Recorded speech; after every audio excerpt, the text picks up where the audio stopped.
Boa noite. Vamos dar início à 14ª sessão ordinária relativa ao 189º ano acadêmico. Em primeiro lugar, quero colocar em discussão a aprovação da ata de 28 de setembro de 2017.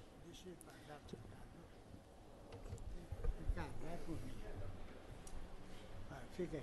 Não, fica aí. Você é lá. Fica lá, presidente. Fica lá. Essa manifestação me confunde de forma. Pronto, eu botei em colocação a ata. Discussão a ata. Bom, vamos continuar. Eu estava lá dando uma aula no curso lá em cima do Paulo Bus, de repente toca a campainha, achei que era o telefone, já está entendendo? Tive que parar a aula subitamente, porque eu percebi que a minha campainha tocava sozinha. Bom, a ata está em discussão. Alguém quer fazer algum comentário? Se não, está aprovada a ata de 28 de setembro de 2017. Secretário-geral. Excelentíssimo senhor presidente, acadêmico Jorge Alberto Costa Silva, excelentíssimos senhores acadêmicos e acadêmicas, nossos convidados. Só tem uma mensagem da Secretaria-Geral que passarei a ler. O magnífico reitor da Universidade do Estado do Rio de Janeiro, professor Rui Garcia Marques, o diretor da Faculdade de Ciências Médicas, professor Mário Touros Neves, o diretor do Hospital Universitário Pedro Ernesto, professor Edmar José Alves dos Santos, a coordenadora da disciplina de Neurocirurgia, professora Malde Parisi, e o chefe da unidade docente assistencial da Neurocirurgia, professor Flávio Nigri, tem a honra de convidar a Vossa Senhoria e todos nós para a solenidade de inauguração da enfermaria de Neurocirurgia, professor Carlos Teres, do Anfiteatro Pedro Sampaio e do Laboratório de Estimulação Elétrica do Sistema Nervoso, LABEL. Terça-feira, próxima, 24 de outubro, às 10 horas, no anfiteatro e tradicional anfiteatro Ney Palmeiro, Hospital Universitário Pedro Ernesto, Avenida 28 de setembro. Contamos com a presença de todos lá.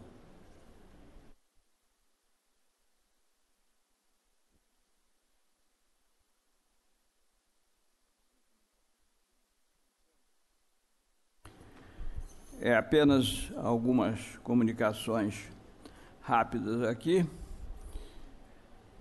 Para informar das atividades, principalmente do núcleo de relações institucionais, a parte internacional com o acadêmico Zé Luiz, que está se comunicando agora com várias instituições estrangeiras,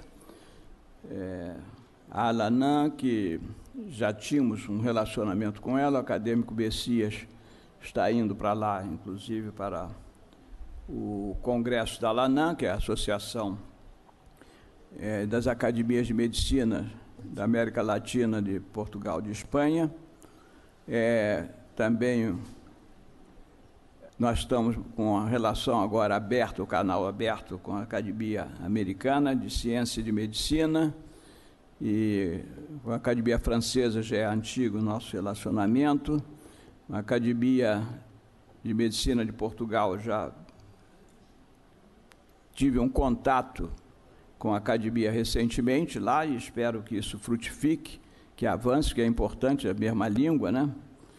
E também uma solicitação da Organização Mundial de Saúde em Genebra, que está tendo uma certa dificuldade de manter contatos de trabalho com as instituições brasileiras, que são muito importantes para um relacionamento multilateral, e o Brasil tem mantido um relacionamento até com instituições importantes como Fiocruz, Butantan, mas muito em termos nesse nosso canto do mundo, através da Organização Pan-Americana de Saúde, que no fundo é o escritório regional da OMS para as Américas.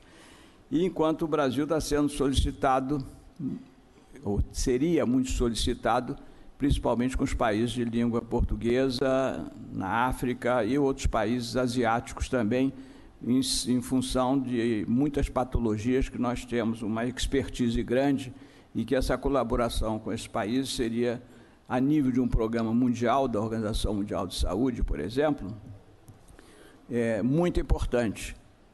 E aí, um assistente do diretor-geral me buscou semana passada, em função de eu já ter sido diretor internacional 10 anos lá em Genebra, de que se a academia concordaria em ter esse papel de intermediário entre as instituições brasileiras e a Organização Mundial de Saúde desse programa mais global. Apresentei isso aqui hoje na reunião de diretoria e que foi aceita, então vamos esperar, vamos avançar com isso e vamos manter os acadêmicos informados. Bom, vamos agora abrir a palavra, comunicação dos acadêmicos. Tem algum acadêmico? 2 aqui, Carlos Alberto, Omar, Mário. Carlos Alberto. Aqui o microfone. Não, tá bom.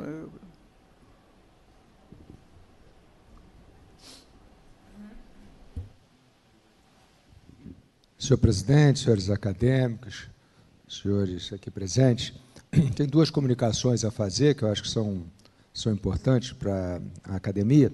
A primeira delas é que hoje completou 60 anos, o atual Instituto de Doenças do Tórax. O Instituto de Doenças do Tórax, da UFRJ, que é oriundo do Instituto de Tisiologia e Pneumologia, certamente foi, se não o mais, um dos mais importantes formadores de pneumologistas e de novidades na área de pneumologia no Brasil. Ele, inicialmente como ITP, depois IDT, foi criada essa instituição, inclusive, sobre a égide de 2 ex-membros, quer dizer, membros da academia já falecidos, foram o professor Edson Saad, o professor Newton Manhães Betley. Foi há algum tempo transferido para o Hospital Universitário, veio a substituir o serviço de pneumologia do Hospital Universitário, à época que eu era chefe de serviço, foi ainda diretor de saúde dessa instituição, e com muito orgulho e satisfação eu vejo completar 60 anos. A segunda comunicação, que certamente trará alegria a todos nós, é que o nosso professor Paz de Carvalho, que passou por momentos difíceis de saúde, está plenamente recuperado, já próximo a ter alta para casa, e com um quadro intelectual brilhante, como sempre teve, e fisicamente cada vez melhor. Então, é uma satisfação que, certamente, em breve, nós teremos a presença agradável e inteligente desse acadêmico entre nós. Muito obrigado. Muito obrigado. Acadêmico Omar. Senhor presidente, senhores acadêmicos e senhores convidados, eu tenho a incumbência de dirigir, no momento, a Academia de Medicina do Rio de Janeiro, e nós completaremos amanhã 20 anos. A sessão solene transcorrerá no auditório Júlio Sanderson de Queiroz, do Conselho Regional de Medicina, na Praia de Botafogo, para a qual estão todos convidados. Acadêmico Mário Barreto. Senhor presidente, queríamos fazer uma comunicação que ontem 7 médicos foram agraciados com a Ordem do Mérito, e entre eles o presidente do Conselho Federal de Medicina, Carlos Vital, o ex-presidente da Associação Médica Brasileira, Floriano Cardoso, e o nosso companheiro da academia, Raul Kultait. Então, nós queríamos dar essa notícia e fazer o registro. Muito obrigado. O secretário-geral me lembra agora, por solicitação de alguns acadêmicos, inclusive o acadêmico Basílio e outros, solicitaram já a mim, algumas semanas atrás, que essa sessão aqui das quintas-feiras ela terminasse às 7h30, por várias razões, porque alguns moram longe, está difícil pegar táxi aqui. Muito tarde, agora está no horário de verão, está menos ruim, mas também os acadêmicos de fora de São Paulo, que tem um avião, o último voo às 8h30. Então, houve essa solicitação e já tínhamos feito mais ou menos isso,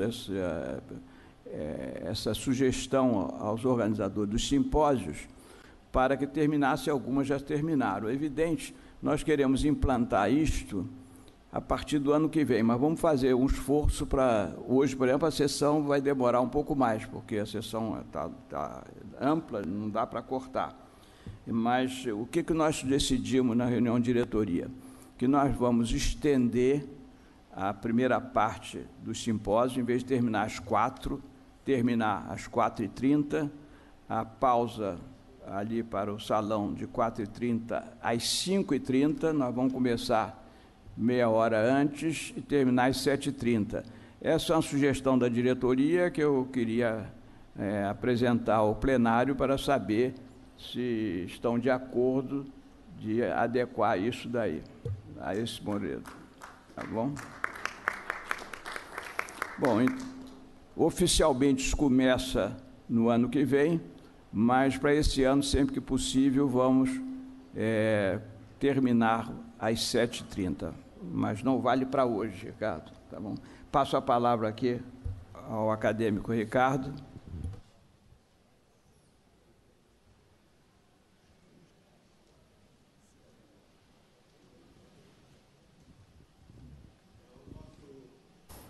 O nosso simpósio, excelentíssimo presidente da academia, Jorge Alberto Costa e Silva, e todos os membros da mesa, confrades, confreira e demais convidados. Esse é um simpósio que está falando sobre relação médico-paciente. Eu vou lhes mostrar agora um TED Talk que aconteceu na Escócia em 2011 e que foi considerado nos Estados Unidos como a melhor fala a respeito deste assunto, relação médico-paciente.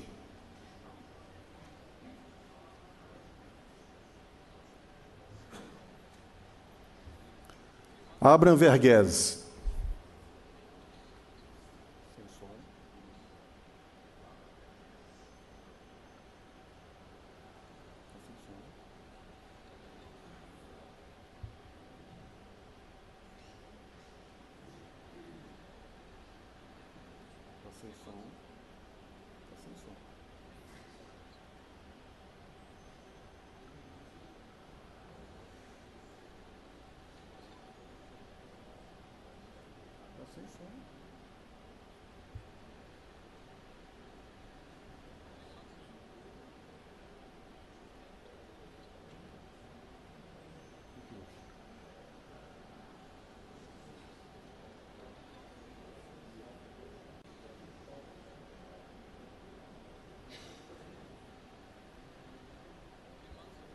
A 40-year-old woman came to an emergency room close to where I live, and she was brought in confused.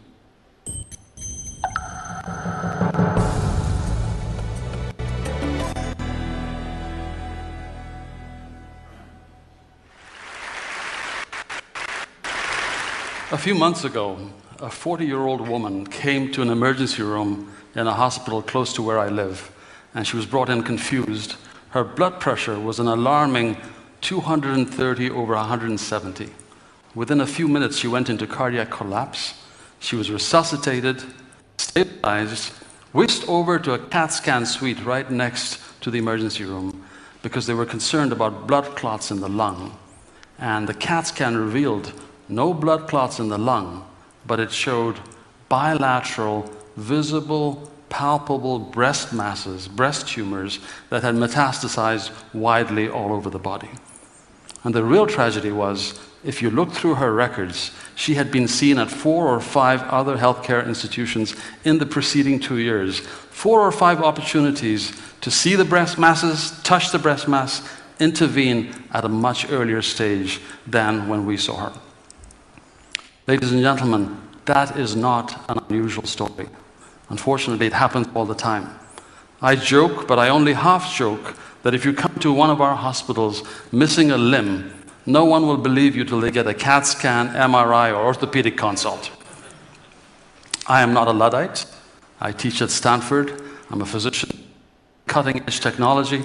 But I'd like to make the case to you in the next 17 minutes that when we shortcut the physical exam, when we lean towards ordering tests instead of talking to and examining the patient, we not only overlook simple diagnoses that can be diagnosed at a treatable early stage, but we're losing much more than that. We're losing a ritual.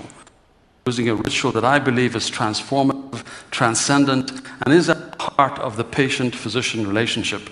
This may actually be heresy to say this at TED, but I'd like to introduce you to the most important innovation, I think, in medicine to come in the next 10 years, and that is the power of the human hand to touch, to comfort, and to bring about treatment.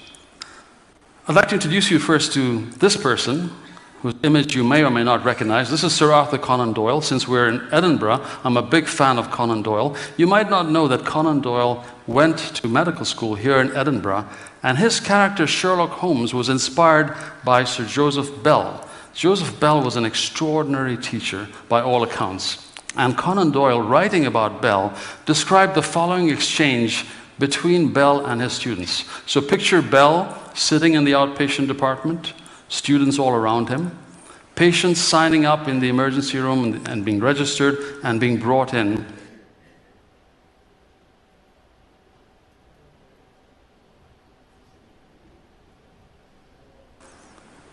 Bell says, "What sort of crossing did you have on the ferry from Burnt Island?" She says, "It was good." And he says, "What did you do with the other child?" She says, "I left him with my sister at Leith." And he says, "And did you take the shortcut down Inverleith Road to get here to Burn?" "I did." He says, "Would you still be working at the linoleum factory?" And she says, "I am." And Bell then goes on to explain to the students. He says, "You see, when she said good morning, I picked up her Fife accent, and the nearest ferry crossing from Fife is from Burnt Island, and so she must have taken the ferry over." You notice that the coat she's carrying is too small for the child who was with her, and therefore she started out the journey with 2 children, but dropped one off along the way. You notice the clay on the soles of her feet. Such red clay is not found within 100 miles of Edinburgh, except in the botanical gardens, and therefore she took a shortcut down Inverleith Road to arrive here. And finally, she has a dermatitis on the fingers of her right hand, a dermatitis that is unique to the linoleum factory workers in Burnt Island. And when Bell actually strips the patient, begins to examine the patient, you can only imagine how much more he would discern. And as a teacher of medicine, as a student myself, I was so inspired by that story. But you might not realize that our ability to look into the body in this simple way, using our senses, is quite recent. The picture I'm showing you is of Leopold Auenbrugger, who in the late 1700s discovered percussion. And the story is that Leopold Auenbrugger was the son of an innkeeper, and his father used to go down into the basement to tap on the sides of casks of wine to determine how much wine was left and whether to reorder. And so when Auenbrugger became a physician, he began to do the same thing. He began to tap on the chests of his patients, on their abdomens, and basically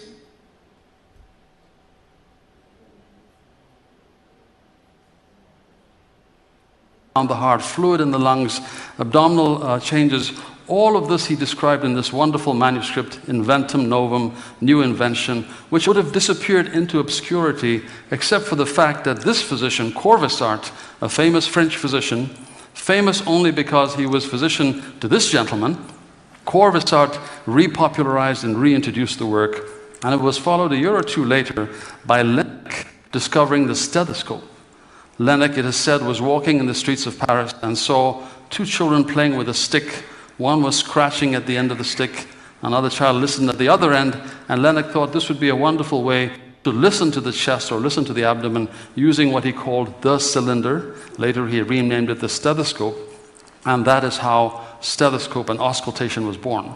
So within a few years, in the late 1800s, early 1900s, all of a sudden, the barber surgeon had given way to the physician who was trying to make a diagnosis. If you recall, prior to that time, no matter what ailed you, you went to see the barber surgeon who wound up cupping you, bleeding you, purging you, and oh yes, if you wanted, he would give you a haircut, short on the sides, long on the back, and pull your tooth while he was at it.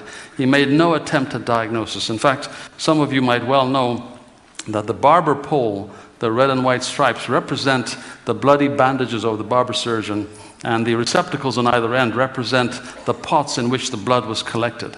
But the arrival of auscultation and percussion represented a sea change, a moment when physicians were beginning to look inside the body. And this particular painting, I think, represents the pinnacle, the peak of that clinical era. This very famous painting, The Doctor, by Luke Fields.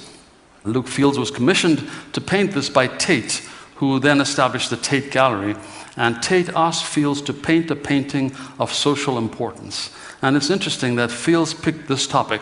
Fields' oldest son, Philip, died at the age of 9 on Christmas Eve after a brief illness.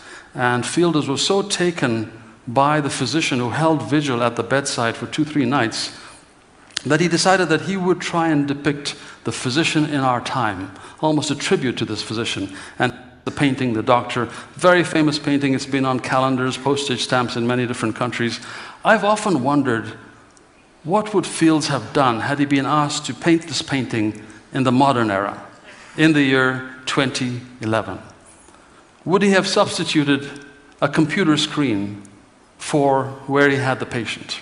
I've gotten into some trouble in Silicon Valley for saying that the patient in the bed has almost become an icon for the real patient who's in the computer. I've actually coined a term for that entity in the computer. I call it the eye patient. The eye patient is getting wonderful care all across America. The real patient often wonders, where is everyone? When are they going to come by and explain things to me? Who's in charge? There's a real disjunction between the patient's perception and our own perception as physicians of the best medical care. I want to show you a picture of what rounds looked like when I was in training. The focus was around the patient. We went from bed to bed. The attending physician was in charge. Too often these days, rounds looks very much like this, where the discussion is taking place in a room far away from the patient. The discussion is all about images on the computer, data, and the one critical piece missing is that of the patient. Now, I've been influenced in this thinking by 2 anecdotes that I want to share with you. One had to do with a friend of mine who had a breast cancer, had a small breast cancer detected, had her lumpectomy in the town in which I lived. This was when I was in Texas. And she then spent a lot of time researching to find the best cancer center in the world to get her subsequent care. And she found the place and decided to go there, went there, and which is why I was surprised a few months later to see her back in our own town getting her subsequent care with her private oncologist. And I pressed her, and I asked her, why did you come back and get your care here? And she was reluctant to tell me. She said, you know, the cancer center was wonderful. It had a, beautiful facility, giant atrium, valet parking, a piano that played itself, a concierge that took you around from here to there. But, she said, but they did not touch my breast. Now, you and I could argue that they probably did not need to touch her breast. They had her scanned inside out. They understood her breast cancer at the molecular level. They had no need to touch her breast. But to her, it mattered deeply. It was enough for her to make the decision to get her subsequent care with her private oncologist, who every time she went, examined both breasts, including the axillary tail, examined her axilla carefully, examined her cervical region, her inguinal region, did a thorough exam, and to her that spoke of a kind of attentiveness that she needed. I was very influenced by that anecdote. I was also influenced by another experience that I had. Again, when I was in Texas before I moved to Stanford, I had a reputation as being interested in patients with chronic fatigue. This is not a reputation you would wish on your worst enemy. I say that because these are difficult patients. They have often been rejected by their families, have had bad experiences with medical care, and they come to you fully prepared for you to join the long list of people who is about to disappoint them. And I learned very early on with my first patient that I could not do justice to this very complicated patient with all the records they were bringing in a new patient visit of 45 minutes. There is just no way. And if I tried, I would disappoint them. And so I hit on this method where I invited the patient to tell me the story for their entire first visit, and I tried not to interrupt them. We know that the average American physician interrupts their patient in 14 seconds. And if I ever get to heaven, it will be because I held my peace for 45 minutes and did not interrupt my patient. I then scheduled the physical exam for 2 weeks hence, and when the patient came for the physical, I was able to do a thorough physical because I had nothing else to do. I like to think that I do a thorough exam. Because the whole visit was now about the physical, I could do an extraordinarily thorough exam. I remember my very first series continued to tell me more history during what was meant to be the physical exam. And I began my ritual. I always begin with the pulse, then I examine the hands, I look at the nail beds, then I slide my finger up to the epitrochlear node, and when my ritual began, this very voluble patient began to quiet down. And I remember having a very eerie sense that the patient and I had slipped back into a primitive ritual in which I had and the patient had. And when the patient said to me, "Some I have never been examined like this before." Now, if that were true, it's a true condemnation of our healthcare system because they had been seen in other places. I then proceeded to tell the patient, once the patient was dressed, the standard things that the person must have heard in other institutions, which is, this is not in your head, this is real. The good news, it's not cancer, it's not tuberculosis, it's not coccidiomycosis or some obscure fungal infection. The bad news is we don't know exactly what's causing this, but here's what you should do, or here's what we should do.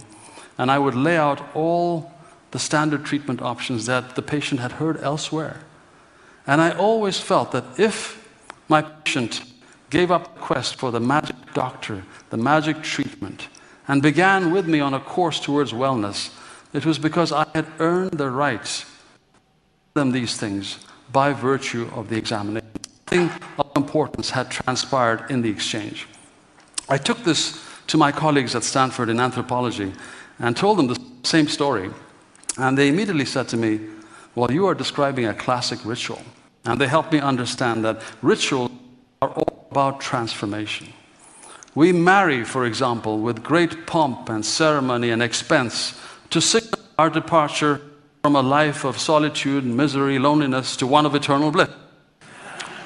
I'm not sure why you're laughing. That was the original intent, was it not? We signal transitions of power with rituals. We signal the passage of a life with rituals. Rituals are terribly important. They're all about transformation.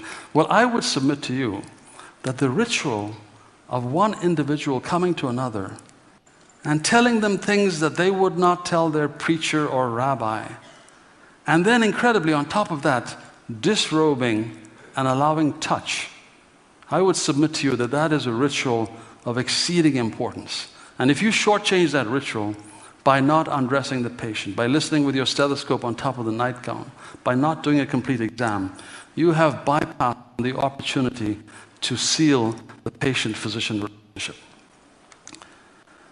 I am a writer, and I want to close by reading you a short passage that I wrote that has to do very much with this scene. I'm an infectious disease physician, and in the early days of HIV, before we had our medications, I presided over so many scenes like this. I remember every time I went to a patient's deathbed, whether in the hospital or at home, I remember my sense of failure. The feeling of, I don't know what I have to say, I don't know what I can say, I don't know what I'm supposed to do. And out of that sense of failure, I remember I would always examine the patient. I would pull down the eyelid, I would look at the tongue, I would percuss the chest, I would listen to the heart, I would feel the abdomen. I remember so many patients, their names still vivid on my tongue, their faces still so clear. I remember so many huge, hollowed-out, haunted eyes staring up at me as I performed this ritual. And then the next day, I would come and I would do it again. And I wanted to read you this one closing passage about one patient. I recall one patient who was at that point no more than a skeleton encased in shrinking skin, unable to speak, his mouth crusted with candida that was resistant to the usual medications. When he saw me on what turned out to be his last hours on this earth, his hands moved as if in slow motion. And as I wondered what he was up to, his stick fingers made their way up to his pajama shirt, fumbling with his buttons. I realized that he was wanting to expose his wicker basket chest to me. It was an offering, an invitation. I did not decline. I percussed. I palpated. I listened to the chest. I think he surely must have known by then that it was vital for me just as it was necessary for him.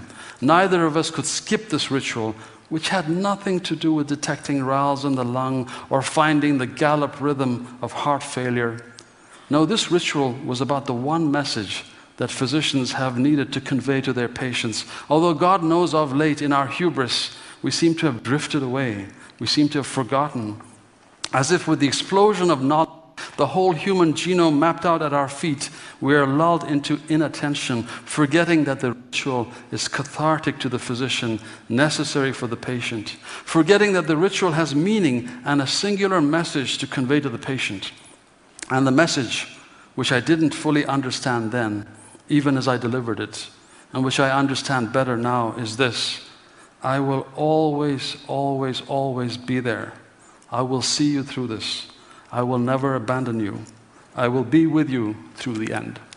Thank you very much.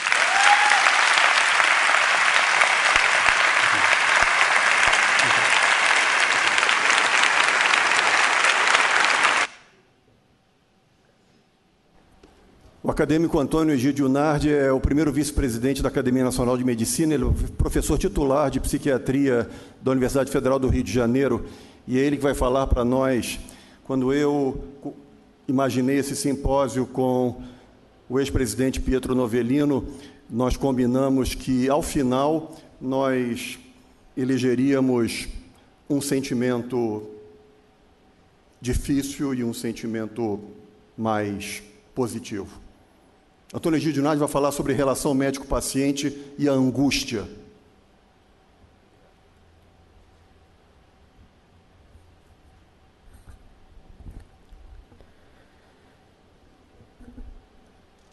Excelentíssimo senhor presidente da Academia Nacional de Medicina, acadêmico Jorge Alberto Costa Silva, senhores membros da mesa, senhora acadêmica, senhores acadêmicos, senhoras e senhores convidados. Falar da relação médico-paciente e angústia certamente me tomou de grande angústia. É um tema bastante difícil de abordar, porque apesar de estudar, ler, discutir relação médico-paciente e vivenciá-la tanto como médico como paciente, falar da angústia nessa relação é algo que sempre demonstra claramente que esta relação é uma relação que traz sofrimento, sofrimento ao médico e sofrimento ao paciente. Então, tentarei abordar diversos aspectos angustiosos dessa relação e como nós podemos lidar com a angústia em diferentes situações. Primeiro, a questão do médico, que hoje à tarde foi tão debatido aqui. O que é o médico? O médico tem que ser um caminho para a saúde. Certamente é um consultor técnico e deve nos assegurar a necessidade de tratamento, mas deve entender o nosso momento frágil quando somos pacientes e deve nos assegurar que será feito o melhor. Mas essa relação começa a ter algumas pitadas de angústia, porque todos nós temos em mente o que seria o médico ideal. O médico ideal, ele deve ter um autoconhecimento e técnica, deve agir sempre em benefício do paciente, transmitir confiança, eu retornarei a esse termo confiança, que é um dos fatores associados à angústia muito fortes. O médico deve ser objetivo, mas deve ser humano, deve ter um nível de envolvimento com o paciente adequado e respeitar as emoções e a realidade de cada paciente. Mas não apenas nós temos o ideal de médico, nós também temos o ideal de paciente. O que seria o paciente ideal? O paciente ideal é aquele que deve reconhecer a necessidade de cuidado, ele deve desistir de algumas atividades e responsabilidades, muitas vezes, por exemplo, parar de fumar, parar de beber, tirar uma licença médica, não trabalhar por um tempo, às vezes parar de dirigir. Deve cooperar com o médico, mas ele deve, acima de tudo, desejar uma recuperação rápida. Essa esperança é fundamental que esteja presente nesse ideal de paciente.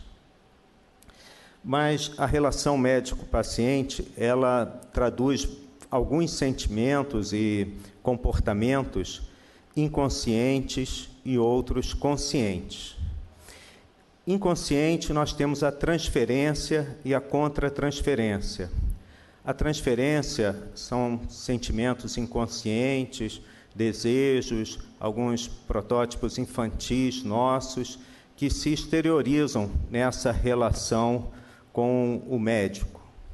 E a contra-transferência são também sentimentos, sensações inconscientes que se apresentam no médico, ou no terapeuta, e podem ter um valor até terapêutico, né? Isso pode ser algo que um médico mais sensível, que conheça a si próprio melhor, pode usar de forma terapêutica. E os sentimentos conscientes que eu desejo frisar nessa apresentação estão a confiança, que já citei anteriormente, e a empatia. Em relação à confiança, eu selecionei duas frases de Carl Jung. Carl Jung, ele demonstra nessas duas frases a necessidade de conhecermos a nós mesmos, conhecer o nosso coração, de olharmos para dentro, porque quem olha para dentro desperta. E quando nós olhamos para o nosso coração, quando nós olhamos para dentro, nós temos uma consciência mais clara dos nossos limites e das nossas qualidades. E isso, na relação médico-paciente, é fundamental. Uma outra frase de Carl Jung também, que é muito importante na questão da confiança, é que tudo que nos irrita nos outros pode nos levar a uma compreensão melhor de nós mesmos. Isso também vem de encontro ao conceito de contra-transferência. Muitas vezes os pacientes nos irritam e nós temos uma capacidade de entender o que nos irrita naquele paciente e tentar elaborar esta sensação para a relação médico-paciente, consequentemente, o tratamento ter o melhor sucesso possível. Já em relação à empatia, apesar de muitas pessoas acharem que empatia é algo espontâneo, algo que ou existe ou não existe, a empatia, como qualquer sentimento nas relações interpessoais, pode ser trabalhado, pode ser um pouco melhorado. Para termos empatia ao outro, não obrigatoriamente ao paciente ou ao médico, a qualquer pessoa, nós temos que perguntar a nós mesmos: eu quero verdadeiramente compreender o outro? Eu quero realmente escutar o outro? Eu quero entender o mundo do outro? No caso da relação médico-paciente, saber que palavras e comportamentos dos pacientes sempre expressam emoções, sempre expressam o sofrimento ou o entendimento dele em relação à doença e ao seu mundo. Muitas vezes, sentimentos ocultos dos pacientes estão em descrições imprecisas, né? O paciente nem sempre vai ao Google se informar em relação à sua doença e pode trazer muitas descrições imprecisas ou que não tem nenhuma relação com a doença dele de uma forma imediata, mas uma escuta mais atenta, nós observaremos que ali estão alguns sentimentos ocultos. E nós devemos deixar o paciente descrever o seu sofrimento e o seu mundo, porque isso certamente ajudará na questão da empatia. Então, a relação médico-paciente, de uma forma resumida, é uma relação humana complexa, onde vários sentimentos estão presentes. O medo, as dúvidas, a esperança, o amor, o ódio, a confiança e a insegurança, em ambos os lados da relação, né? Tanto em relação ao médico quanto em relação ao paciente. E isso resultará no que nós chamamos de angústia, um sofrimento que permeia esta relação. Mas o que é angústia? Qual a diferença entre angústia e ansiedade? Esse conceito de angústia ou de ansiedade é um conceito muito novo na literatura médica e ele vem da filosofia.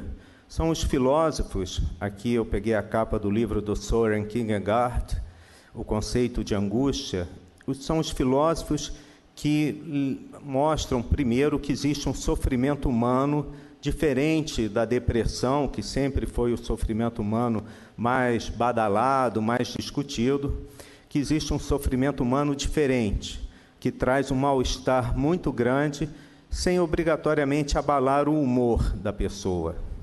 Nas diversas línguas que eu selecionei ali, existem palavras que podem ser traduzidas por angústia e ansiedade.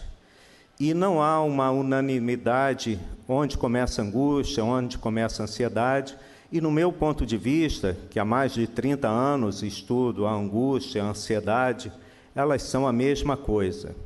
O que nós podemos separar é que existe um sofrimento físico na angústia, um sofrimento de opressão precordial, um sofrimento intenso, que muitas vezes varia de pessoa a pessoa. Uma pessoa tem mais sofrimentos cardiorrespiratórios, outras sofrimento mais no sistema gastrointestinal, mas, enfim, é um sofrimento físico e muito individual.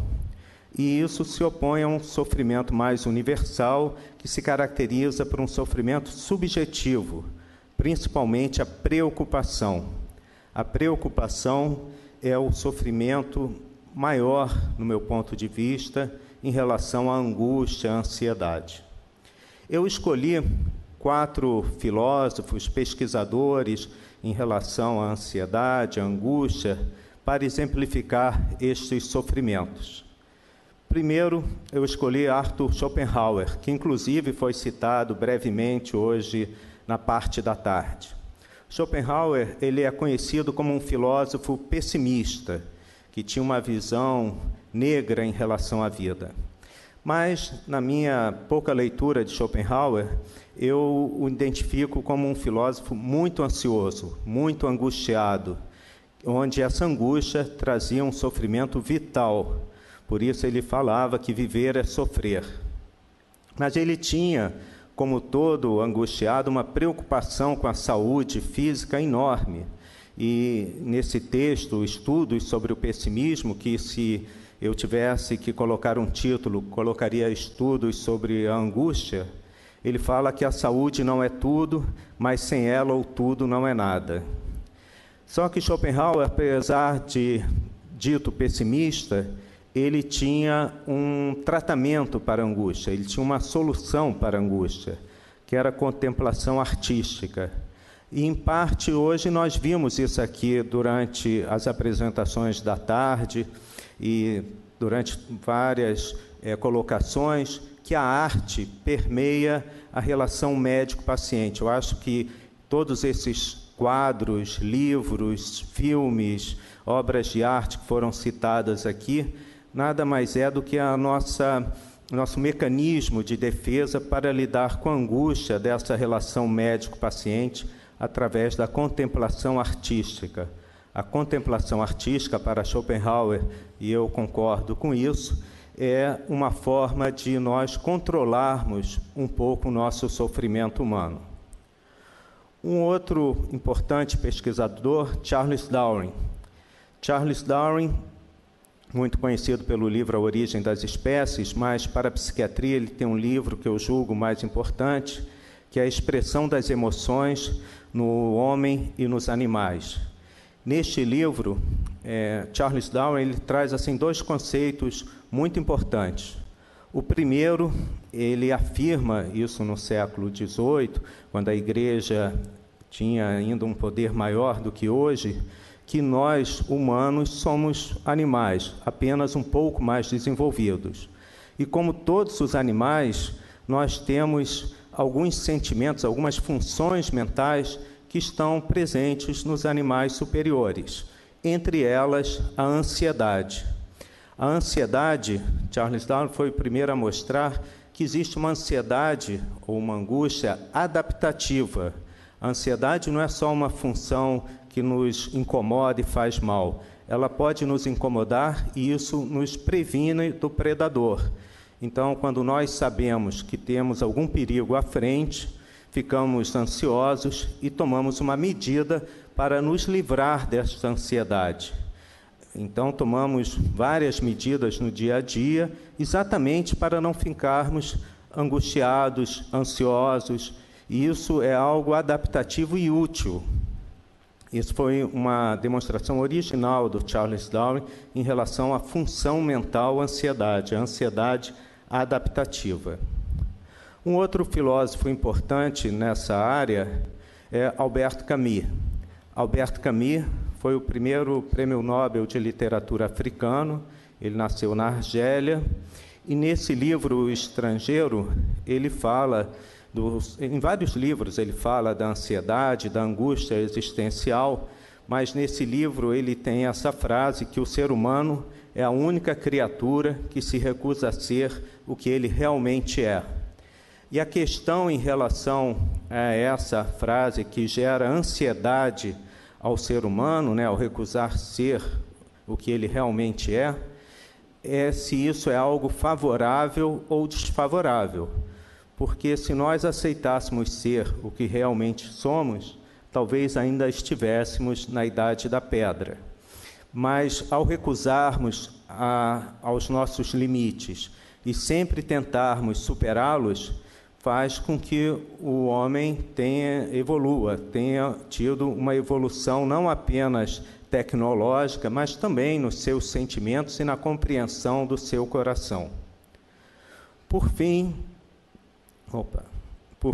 dos quatro filósofos, Geoffrey Kahn. Geoffrey Kahn é o professor titular da Universidade de Cornell, no estado de Nova York. Ele, em 1912, publicou esse livro, Angst, que poderia ser traduzido do alemão como angústia, e ele mostra que a angústia é fundamental no desenvolvimento humano, que sem a angústia o homem não se separaria de outros animais, que a angústia é que nos leva a perguntar por que tudo isso, por que eu estou aqui, o que eu posso fazer, o que eu posso fazer para ajudar o outro. Então, com base nesses filósofos e pesquisadores, nós podemos concluir que todos nós temos ansiedade. Todos nós temos essa ansiedade adaptativa, útil, que nos ajuda no dia a dia a evitarmos problemas. Nós publicamos, junto com a equipe do Instituto de Biofísica Carlos Chagas Filho, esse artigo no Ciência Hoje, Ansiedade, qual o limite entre a ansiedade adaptativa e patológica. E mostramos que tanto a ansiedade adaptativa quanto a patológica tem alterações físicas, alterações emocionais, alterações cognitivas e no comportamento.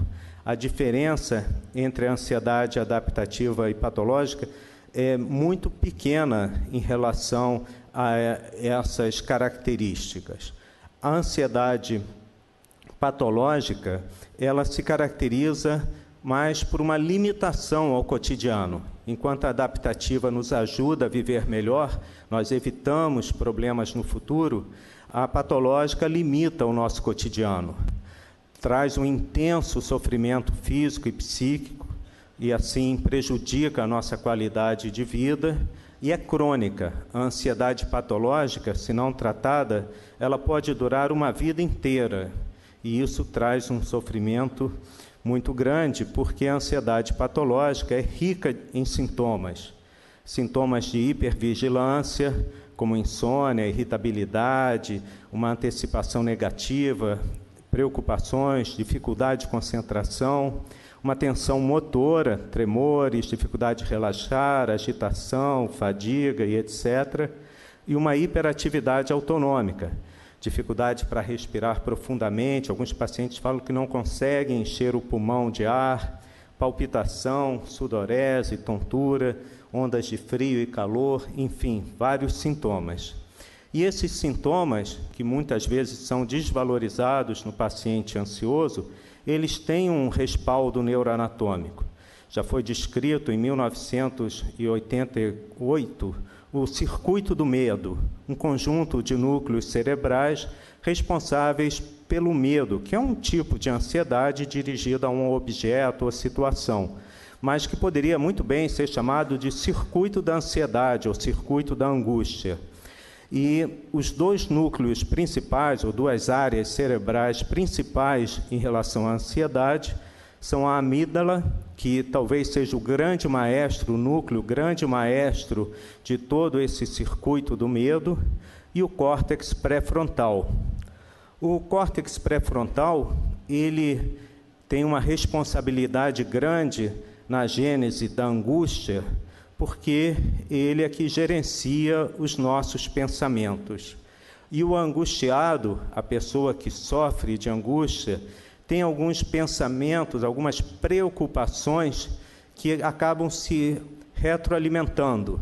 Essas preocupações, elas são, na realidade, a própria angústia, no meu ponto de vista. E algumas crenças disfuncionais, algumas crenças que alimentam um estado constante de preocupação, trazem grande sofrimento. Então, o preocupado crônico, ele acha que a preocupação, ser preocupado, é um traço positivo de personalidade. Não é. Ser preocupado crônico é um malefício que ele faz à própria saúde física e mental. A pessoa tem que saber relaxar, tem que saber não se preocupar com situações que muitas vezes não vão acontecer. O preocupado crônico acha que ficar preocupado cronicamente vai ajudar a encontrar soluções para os problemas. Não vai, isso nunca foi provado, muito pelo contrário. Quando a pessoa se distancia ou esquece por um tempo os problemas, acaba encontrando soluções. Grandes soluções foram encontradas quando a pessoa deixou o problema de lado e foi fazer outra coisa. Então, ser preocupado não ajuda a encontrar soluções. Também que, se não for preocupado, ele não vai conseguir fazer tudo, né? Como se a preocupação crônica tivesse uma função multivocacional. A pessoa acaba se levando para resolver os problemas. Isso também não existe. Uma pessoa pode realizar tudo o que ela deseja, todos os compromissos que ela tem, sem ficar cronicamente preocupada. E o pior de tudo, né, no meu ponto de vista, a pessoa preocupada, esperando sempre o pior, muitas vezes diz que ela espera o pior, porque se o pior acontecer, ela já o está esperando. Isso é uma autotortura. A pessoa sofre com o pior sem ele nunca acontecer. Raramente o pior acontece. Então, a pessoa acaba retroalimentando a sua preocupação e sofrendo em demasia e, muitas vezes, levando a doenças de ansiedade. Como Charlie Brown aqui nos demonstra, preocupações não evitam os problemas, apenas nos impedem de aproveitar os bons momentos atuais. E é isso que talvez nós possamos utilizar no dia a dia, na relação médico-paciente, como médicos, como pacientes, para diminuir a angústia. E, para terminar, algumas sugestões para diminuir a angústia de nós, médicos, na relação médico-paciente. A primeira sugestão, ouvir o paciente, que já foi bastante citado aqui no período da tarde. Mas não é apenas ouvir o paciente no sentido de deixar o paciente falar. É ter uma escuta reflexiva, realmente concentrado no que o paciente está falando, realmente querendo entender o que o paciente está falando, entender o seu mundo, o seu ponto de vista, a sua realidade. E, através disso, obter o máximo de informações do paciente, entender a perspectiva do paciente em relação ao seu sofrimento e, nas nossas conclusões, dividir essas informações com os pacientes, dividir o que nós estamos entendendo do sofrimento dele, obter, né, um certo acordo sobre o problema e o plano de tratamento. Dividir isto com o paciente traz um conforto enorme para nós e para o paciente. E, quando possível, prover confidencialidade, quando isso não colocar a vida do paciente em risco. Enfim, eu espero que com esta apresentação eu tenha controlado um pouco a minha angústia em relação a essas situações e que tenha ajudado um pouco a todos entenderem como a relação médico-paciente ela é permeada pela angústia, mas nós podemos controlá-la. Muito obrigado.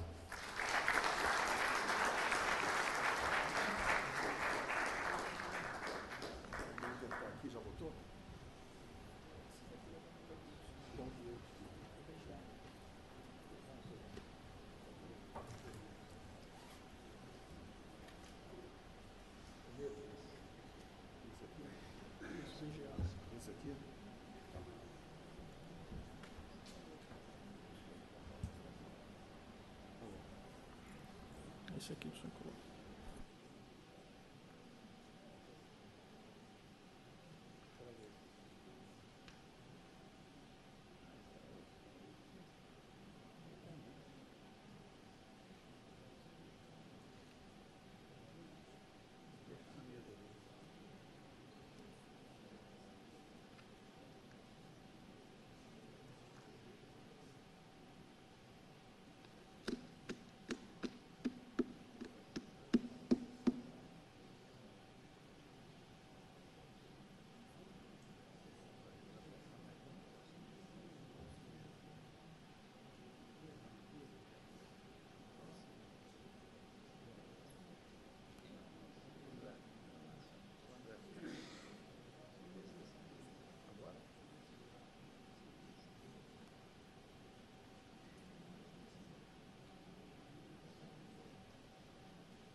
Antes que o nosso último palestrante se apresente, o acadêmico José de Jesus Camargo, nós tínhamos previsto que ele estaria, então, falando em torno de 19h10, para terminar em torno de 19h30. Cada um dos relatores teve hoje 20 minutos. Nós vamos tentar trazer aqui, apesar dos pequenos problemas que a gente está tendo com a internet, uma fala de apenas 10 minutos que eu tive o privilégio de assistir pessoalmente em Washington em abril de 2012, porque, afinal de contas, faltou alguém aqui nesse simpósio. Faltou o paciente. E o que ele vai falar é exatamente o gancho para a palestra do professor Camargo. O professor Camargo vai falar para vocês sobre relação médico-paciente e a gratidão.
aparecendo a imagem.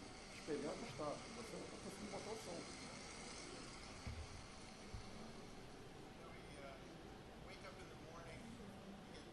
Não, Júlio, isso não vai.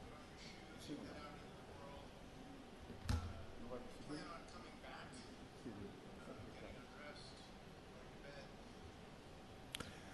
conseguir. Infelizmente, nós estamos com um problema aqui na internet, é uma pena, mas eu vou passar para vocês, para aqueles que desejarem, esse TED Talk. Vamos ouvir, então, o acadêmico José de Jesus Camargo. Ele é o segundo vice-presidente da Academia Nacional de Medicina e ele vai lhes falar a respeito da relação médico-paciente e a gratidão.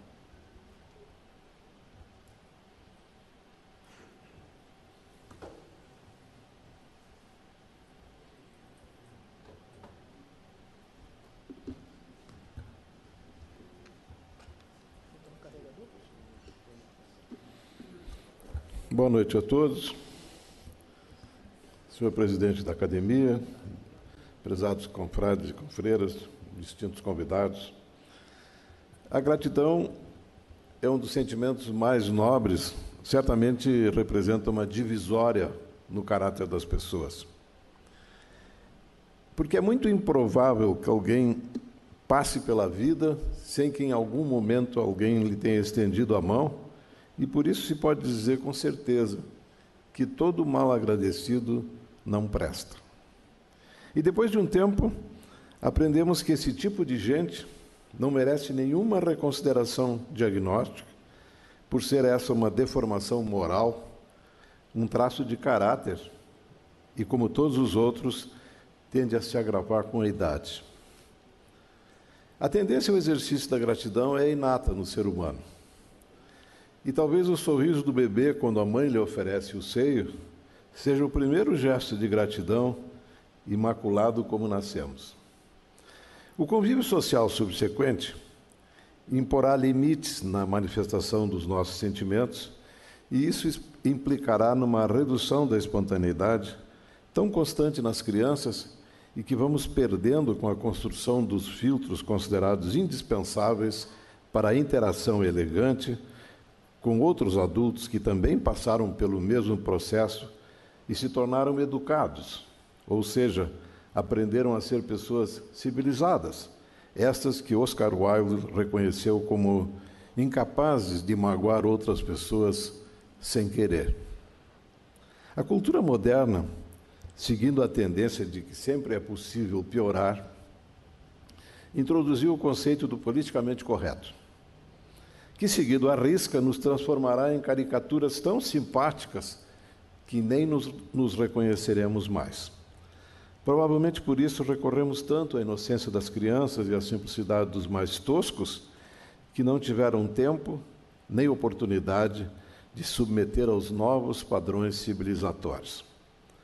A gratidão, que o professor Omar Rosa dos Santos definiu como o eco alegre da memória, é um dos elementos básicos da relação médico-paciente, esse encontro entre duas pessoas desconhecidas, até que uma delas adoeceu e buscou ajuda com alguém treinado para socorrê-la.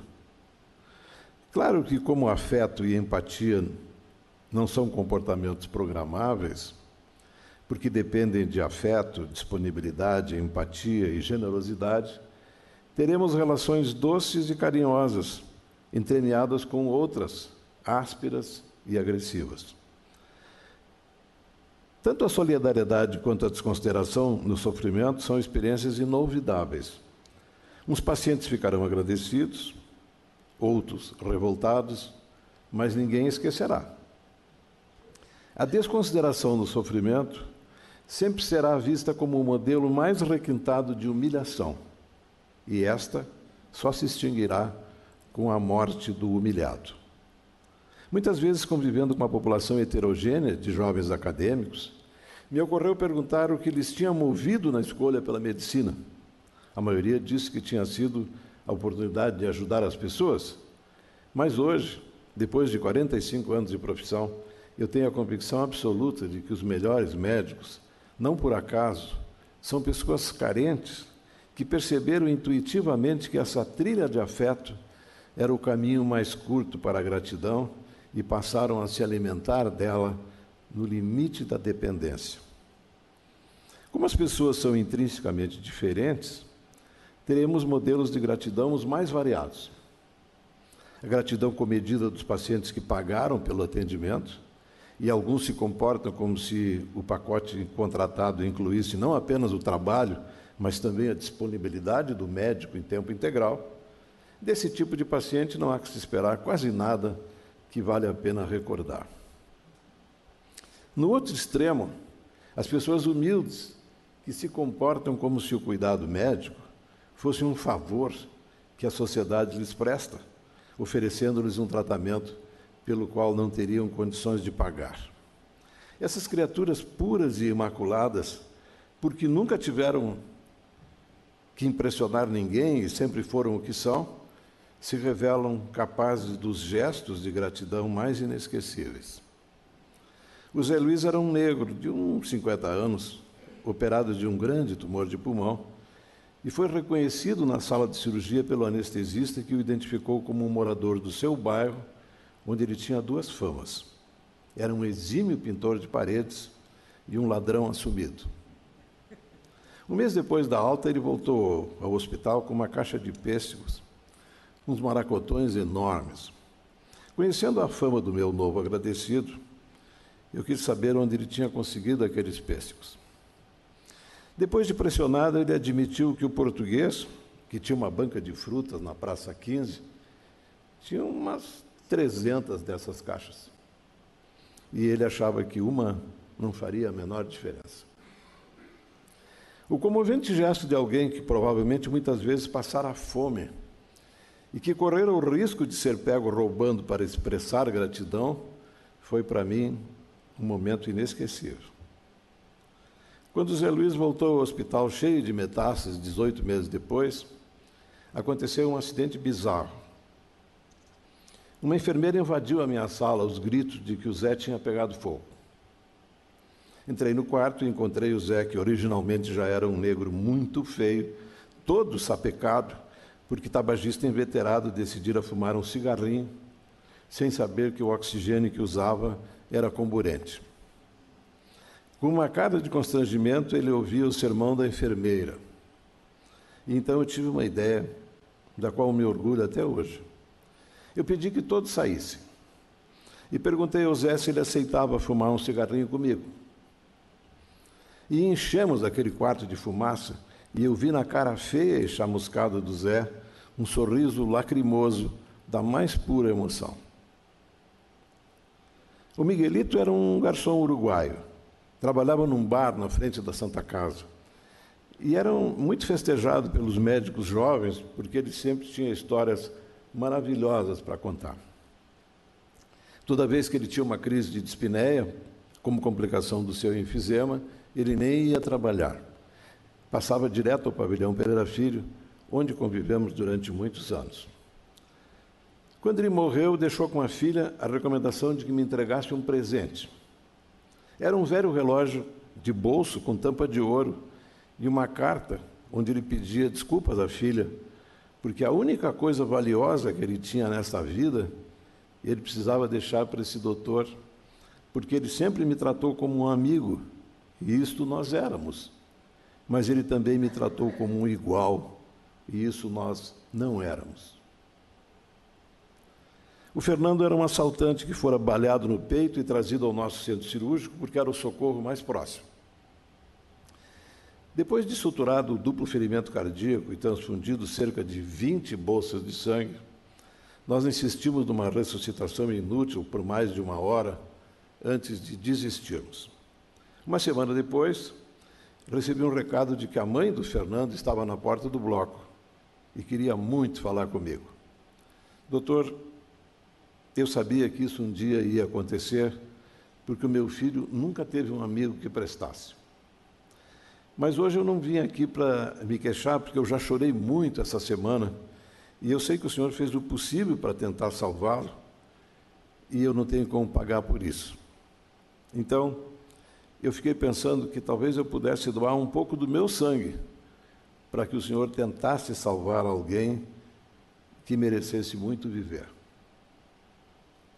Sempre me fascinou perceber que a intensidade da relação afetiva entre o médico e o paciente é diretamente proporcional ao medo da solidão.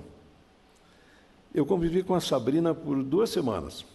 E no fim desse período, quando anunciei que ia encaminhá-la ao oncologista para a terapia adjuvante, ela entrou em pânico e confessou que não ia suportar essa troca de médico. Esse sempre me pareceu um momento delicado da relação médico-paciente, porque o paciente se assusta ao perceber que vai trocar um médico de quem aprendeu a gostar por um estranho, de quem talvez não goste nunca. Com a Sabrina aprendi a importância de construir essa ponte com o máximo de afeto, para que o paciente seja poupado da sensação, mesmo que transitória, de abandono. Quando liguei ao colega na frente dela e disse que no final da tarde ele ia atender uma fofa que eu amava muito, apesar de chorona, ela secou as lágrimas e da porta, com o encaminhamento da mão, se despediu sorrindo e disse: que bom que Deus lhe deu esses braços tão compridos. A gratidão pelas coisas que deram certo é mais ou menos previsível, e por isso sempre me surpreendeu e encantou as pessoas que conseguem expressar gratidão quando deu tudo errado, porque isso significa uma grandeza incomum e comovente. A gratidão, às vezes, tem expressões inesperadas. O seu Gustavo estava morrendo de fibrose pulmonar e uma dispneia intratável, que era um exercício tão insuportável de impotência médica, que, ao ouvir o relatório da enfermeira, eu decidi sedá-lo. Minutos depois, a esposa entrou na minha sala e pediu que eu não fizesse isso, porque eles estavam tendo uma conversa maravilhosa e queriam aproveitar esta, que provavelmente seria a última noite deles juntos. Quando voltei ao quarto, estava amanhecendo, ele acabara de morrer. Ela me abraçou pela cintura e disse: muito obrigado, doutor, porque por sua generosidade nós tivemos a 2ª melhor noite das nossas vidas. O Eduardo era um baiano de 49 anos. Tinha uma fibrose pulmonar e uma dispneia que lhe impedia de deitar e era um candidato ao transplante de pulmão. A sua principal preocupação o tempo todo era com o retorno da possibilidade de sexo com a esposa mais jovem e bonita. Nunca se contentou com a explicação de que era tudo uma questão de ter fôlego para uma atividade fisicamente exigente e que tudo voltaria ao normal.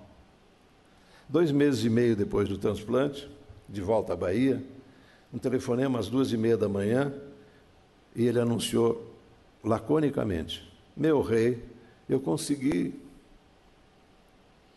E com ele eu descobri um novo tipo de gratidão, a gratidão com urgência. Ele, ainda ofegante, não conseguira esperar amanhecer para compartilhar a alegria da sua façanha. Eu voltei a dormir muito orgulhoso de ter sido convidado para participar daquela orgia virtual. Aprendi por experiência que a verdadeira gratidão é silenciosa e passei a desconfiar das barulhentas e espalhafatosas. Um colega pediatra contou-me que durante um plantão, uma criança foi trazida para a sala de emergência nos braços do porteiro, com a informação desesperadora de que o seu coraçãozinho tinha parado. Depois de 1 hora de tentativas frustradas, todo o tempo acompanhados por uma mulher encostada numa coluna, a criança foi considerada tecnicamente morta e todos debandaram. No final da tarde, esse meu amigo saiu pela porta dos fundos, que dava para o pátio, e lá estava a tal senhora sentada num banco de pedra, chorando. Ele soube então com certeza de que ela era a mãe da criança morta. Se aproximou, abraçou-a pelos ombros e em silêncio caminharam juntos até o portão da saída. Chegando lá, ela beijou-lhe a mão e ele, sem saber o que fazer, beijou-a de volta. E assim, chegaram na calçada. Ele foi para a esquerda, em direção ao estacionamento, ela foi para a direita, em direção à parada de ônibus. não trocaram nenhuma palavra. E nunca, provavelmente, um silêncio foi tão eloquente. Depois de mais de 40 anos de atividade médica, a maior parte do tempo envolvido com alta complexidade, aprendi que a melhor maneira de monitorar a qualidade da medicina que praticamos é contabilizar o número de vezes que despertamos dos nossos pacientes o impagável sentimento da gratidão. Eu lamento que existam tantos médicos que passam pela vida sem descobrir esse filão de felicidade que nos oferece todos os dias essa maravilhosa profissão. E eu fico com muita pena, porque é provável que eles nem tenham percebido a abismal diferença entre de fato viver e simplesmente durar. Muito obrigado.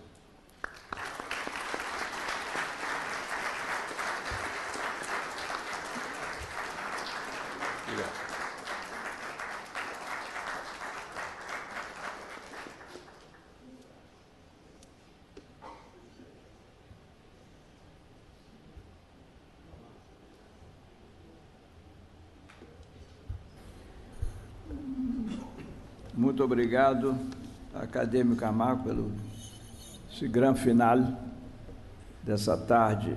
E vamos passar agora a um debate com os moderadores à minha direita, Pietro Novellino, ex-presidente e secretário-geral, Zé Galvão.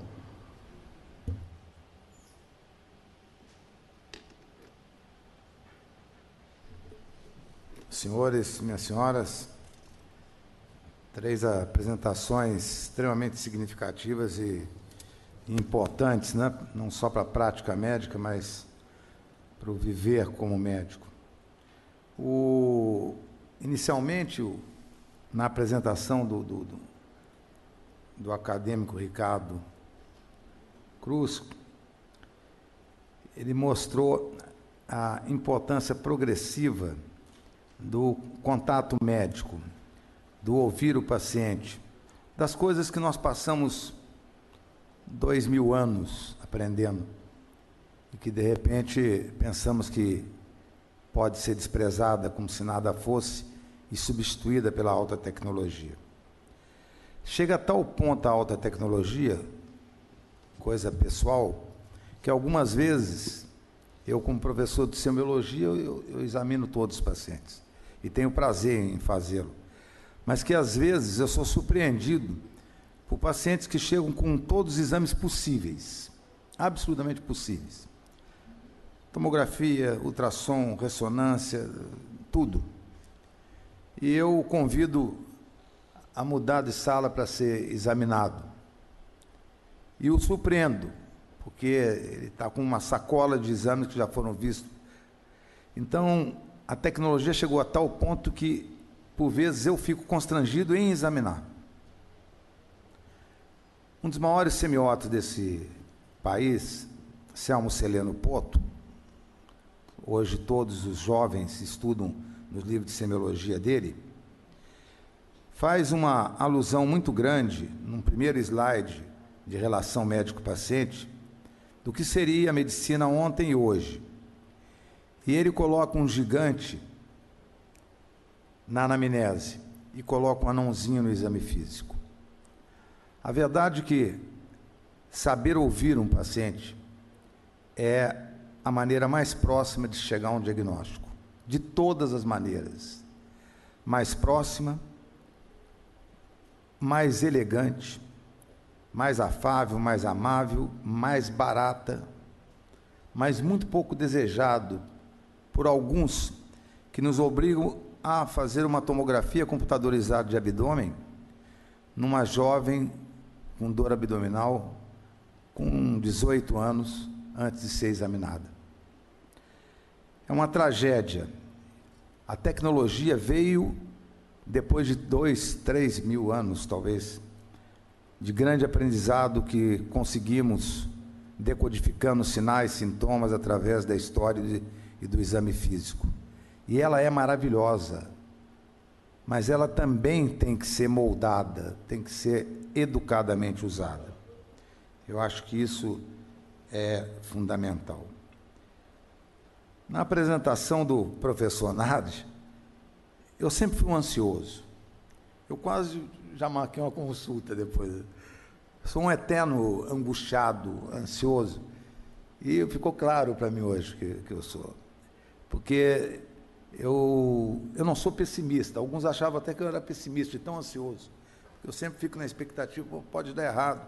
Eu achava que não, que eu era prevenido. Que, você pensa que pode dar errado? Eu penso, me preparo para se der errado. Mas é verdade, quase todas as vezes, para não dizer 100, nunca deu errado. Então é uma expectativa sofrida. O mais triste é que eu transferi isso aqui já é uma sessão de terapia, para a relação médico-paciente. Quer dizer, eu temo muito errar, temo muito. Não rezo tanto que nem o Zé Carlos do Vale, mas eu me abençoo quando entro no consultório pedindo que seja protegido. São os medos naturais da ansiedade, da angústia e de tudo o que nós somos como humanos, né? Não tem uma apresentação, é um elogio, viu, o professor Camargo? É um elogio de corpo presente. Não tem uma apresentação do professor Camargo, eu já ouvi inúmeras vezes, em reuniões por mim organizadas, inúmeras na academia, no Rio Grande do Sul mesmo, quando fui lá a convite dele com muita honra, mas não tem uma apresentação que não caracteriza o verdadeiro médico. Por isso que eu fico, às vezes, muito emocionado, que a simplicidade do relato clínico da verdadeira medicina é traduzida na pessoa do professor Camargo. O professor Camargo, para mim, é um exemplo de médico, né? É um médico que todos os jovens, especialmente, deveriam conhecer, para que pudessem ter uma reflexão, um exemplo, um espelho. Eu pedi ao nosso coordenador que eu pudesse apresentar dois slides que convivem comigo há muitos anos. Eu dou muita aula de semiologia e a primeira aula que eu tenho dado no curso é sobre postura médica. E daí eu falo sobre a postura médica desde o primeiro encontro com o paciente, exame clínico. Você poderia colocar para mim? Eu vou falar daqui mesmo, eu não vou. Um dos slides, o primeiro slide, assim que ele colocar, nós vamos poder ver, eu falo de como deve ser e o que deve ser um professor de semiologia. Para mim, a ciência básica da medicina é a semiologia. Onde nós aprendemos a colher história, a examinar o paciente, a desenvolver o raciocínio clínico, a decodificar sinais e sintomas e perceber muitas vezes que sinais e sintomas ainda são muito úteis, talvez o que mais nos oriente na medicina. Achou ou não? Vamos ver se entra aí. Isso. Essa é uma frase que eu nunca consegui saber, eu não sei se foi o professor Júlio de Mello que me deu, mas acho que sim, uma homenagem ao nosso querido Júlio, que diga-me e eu esquecerei, ensina-me e eu lembrarei, envolva-me e eu aprenderei. Quer dizer, um professor de semiologia é inesquecível. Eu duvido que um de nós aqui, que tenha feito medicina, esqueceu daqueles 6 meses a 1 ano que passou aprendendo a palpar, a auscultar, a colher história, a se corrigir. Estava sentado ali um dos mais queridos alunos meus de semiologia, o Moisés Damasceno. Eu era muito jovem quando comecei a dar aula de semiologia e chegou a turma do Moisés, do Ralph, de alguns colegas consagrados hoje na medicina do Rio. E quando eles entraram, a primeira aula minha eu dava no pátio da Santa Casa. E eu pedia que colhessem histórias e do mesmo paciente, e depois cada um apresentasse. E isso para mostrar o quão único era a relação, o quão diferente e como iam abordar de maneira diferente. E eles, às vezes, até brigavam. Não, não é isso, é aquilo e tal. Por quê? Porque foi colhido em momentos diferentes, com pessoas interagindo de formas diferentes. E era um enriquecimento louco. Mas a tristeza da turma do Moisés, naquela época eu gostava mais das meninas, é que eram 9 homens. Quando eu vi aquela turma de 9 homens, foi 1 ano dando aula para 9 homens, e foi uma das melhores turmas que eu tive, porque eu tive que trabalhar mesmo, não teve outro jeito. Bons tempos até. Passa um outro slide, por favor. Esse, para mim, em termos de história clínica, para quem é clínico, é o maior clínico da história da humanidade. Só que ele não é considerado muito pelos americanos o maior clínico, até porque seria impossível ser o maior clínico, porque ele é canadense. Mas ele trabalhou muito nos Estados Unidos depois. E ele tem uma frase muito simples: se você ouvir com atenção ao paciente, ele lhe dirá o diagnóstico. Isso é uma coisa fundamental. E nós temos que aprender a ouvir. É pena que o Felipe Matoso não esteja aqui, como o Felipe Matoso. Felipe Matoso, ele conversa com 10 pessoas em sequência, parece que ele passou o dia conversando só com você. Então, essas características são extremamente importantes, que você está presente naquela conversação, dá atenção, que foi muito bem dita pelo Nardi. E pode passar. Em 1950, foi publicado o primeiro Harrison, que hoje tem, 1950 para hoje, quanto é que dá? 66, 67 anos? 67 anos. 67 anos. O que era dito no primeiro Harrison e que é dito até hoje, no primeiro capítulo? E se você pergunta aos estudantes de medicina, você leu o Harrison? Li. Você leu o primeiro capítulo? Não. Se você perguntar a você, de repente, você leu parte dele, não leu inteiro. O primeiro capítulo fala sobre como ser médico. Passa o próximo slide, por favor. Eu vou ler daqui, porque às vezes está longe. Espera-se que o médico tenha tato, seja simpático e compreensivo, porque o paciente não é apenas um mero conjunto de sintomas, sinais, funções desordenadas, órgãos lesionados e emoções conturbadas. O paciente é um ser humano com seus próprios medos e esperanças, que está em busca de alívio, ajuda e conforto. O verdadeiro médico tem um interesse shakespeariano por sábios e tolos, por orgulhosos e humildes, pelo herói estoico e pelo patife lamoriento. O verdadeiro médico se preocupa com o ser humano. Isso é uma homenagem a você, Ricardo, que luta a sua vida inteira para transmitir a todos os colegas e despertar neles a beleza do lado humanístico da medicina. Muito obrigado.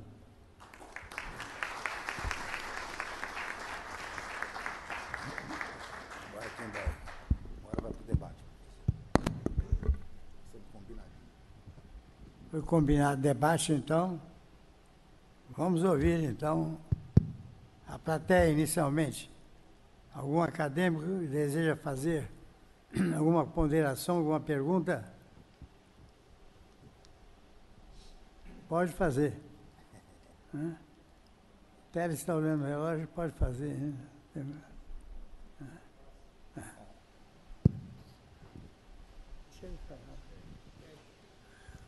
Eu vou fazer uma observação muito rápida. É sobre a beleza do discurso do Zé Camargo. Porque realmente, toda vez que ele dá uma aula, faz uma conferência, faz uma observação, é com tanta emoção e traz coisas tão interessantes que eu acho que ele é uma pessoa abençoada. Parabéns, Zé Camargo.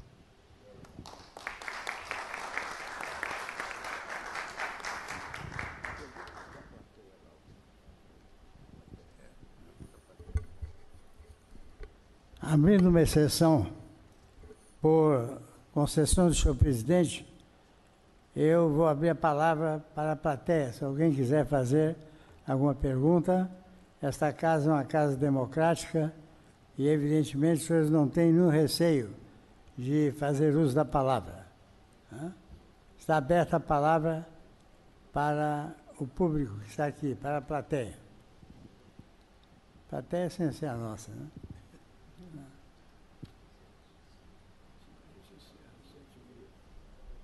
Bem, já que ninguém quer fazer uso da palavra, eu agradeço ter participado deste simpósio que foi idealizado pelo acadêmico Ricardo Cruz, inclusive grande parte da organização através das palestras que pudessem ir de acordo com o tema. Então, agradecendo, senhor presidente, a presença das senhoras e senhores acadêmicos, dessa ilustre plateia, eu, com ordem do senhor presidente, dou por encerrada a sessão.